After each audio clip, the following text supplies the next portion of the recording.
All right, we are back with a segment that's really important to me. Every 2 seconds, someone in this country needs a blood transfusion. I've been a regular blood donor for years. And this morning, we decided to partner with the Red Cross to highlight the vital role that these donations play.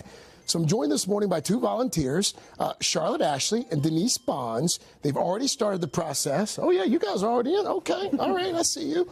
We're going to talk to them in just a moment. We also have Dr. John Torres here as well. We're going to talk to Dr. John in just a moment as well. But first, we wanted to share just one family story to show you how rolling up your sleeve can literally save a life. Little Daisy Hooper is making strides and hitting every expected milestone. Yeah. Turn 1 in a few days, and is the picture of health. A far cry from the day she was born, though. Haley and Cameron Hooper are Daisy's parents. We were a little bit shocked when she was born, because she was born and she was completely bruised. Anywhere that we were touching her was bruised to the skin. As the doctors tried to figure out what was wrong, they knew Daisy needed immediate help. The scariest part was when they said they were going to give her a transfusion in the hospital right there. Daisy would get the first of many blood transfusions. It soon became clear that Daisy wasn't making platelets, a condition known as thrombocytopenia. The normal platelet level, which is like the factor in the blood that clots the blood, very important. It should be above 150, and her level was 3. Haley, who is a postpartum nurse, knew just how dangerous the situation was. Explain for folks who don't understand why it was so important for Daisy to be able to create her own platelets. So if you do not have those cells, you can't clot your blood, or you might be at a very high risk for infection. How many transfusions did she have to have? Pretty much every 12 hours she would get a transfusion. Every 12 hours? Every 12 hours. Daisy spent 44 days in the hospital, the transfusions helping her grow strong enough to start making platelets on her own. Now, she's healthy and happy. Busy keeping up with her older sister, Navy. Daisy's parents are full of gratitude for all the nameless donors who the Hoopers say saved their daughter's life. I mean, looking back on it now, how do you feel about all those anonymous donors? When you think about how many people it had to have been, even every 12 hours she's getting a donation, people take time out of their day and go religiously to donate, and that's huge. And she wouldn't have been able to come home with us without them. If you were to meet one, what would you say? Thank you. Thank you for everything. Pleased to report this morning that little Daisy is thriving. And as you can see, I've started the donation process here in the studio. I want to bring in my friend and colleague, Dr. John Torres, here, because the reality is, Dr. John, me and my 2 friends here, we're going to talk to Denise in just a moment, talk to Charlotte as well, but we're part of 3% of the population in this country that actually gives blood. What's behind that? Why do you think so few people give blood? Well, first and foremost, how are you feeling? Feeling good. Feeling pretty good. And Carson's not going to get his $10. There's a couple of misconceptions. And number one, and this is the thing you can attest to right now, is people say, "Oh, it's going to hurt." I get this needle in my arm. It's going to hurt. How much did that hurt?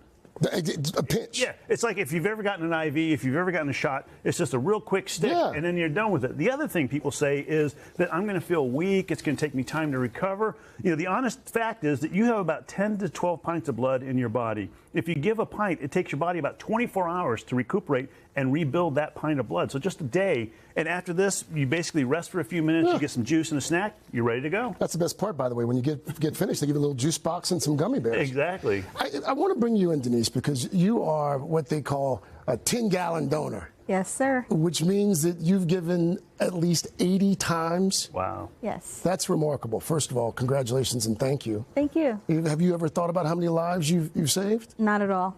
How did you get started? How did you get into it? My mother needed surgery, and at the time, Arthur Ashe contracted HIV through blood transfusion, and as a young girl, that left an indelible mark on me. And so I thought, how could I help? Could I donate? And now I'm a birth doula, and so many of my moms postpartum need blood transfusions, and that lets mom and baby go home. That's really remarkable. And you live right here in New York City? Born and bred. And you give here? Yes. How, for folks who are thinking about doing it, who might be watching or listening right now, what would you say? I would say that this is the best thing you can do to save a life and give hope to someone. And it doesn't take that long either. Not long at all. No. You got to give it my church in Connecticut. I'm usually in and out, hour and a half. Charlotte, let me bring you in. How did you get involved? My freshman college roommate had a heart transplant, and so that meant a lot to me to donate because I knew she needed blood when she had her transplant, and so I wanted to help other patients like her. And you actually have organized for my sorority. some blood donation drives. In college, too. I wanted to organize blood drives so that we could get people on campus involved, too. So through all the sororities and the fraternities, I helped involve people with that. Dr. John, what's some things that perhaps folks should consider first? And I think the thing that folks need to understand is that when it comes to something in your body to replace blood, the only thing that really replaces blood is other blood. Yeah. And every year, every day, the American Red Cross says every day we need 30,000 pints of blood, units of blood in this country. A car accident, a person involved in a car accident, they could need 100 blood units easily. And so that's one of those things. It's easy to give, and like you said, it saves lives. That's the bottom point here. Yeah. And working in traumas, dealing with the military, wartime situations, any of those car accident situations, the only thing that replaces blood is blood. And so it's needed.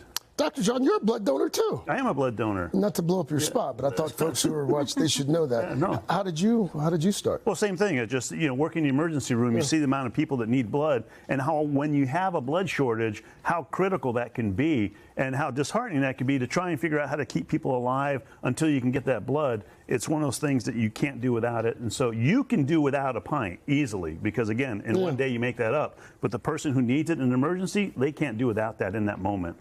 Dr. John, thank you. And by the way, what's your name, my phlebotomist? What's your name? PC. PC, you crushed it. Didn't feel a thing. Well done. Thank you. Thank you as well. Thanks for all the loves you've seen. What do you want your legacy to be? That could have gone another way. That could have gone another way.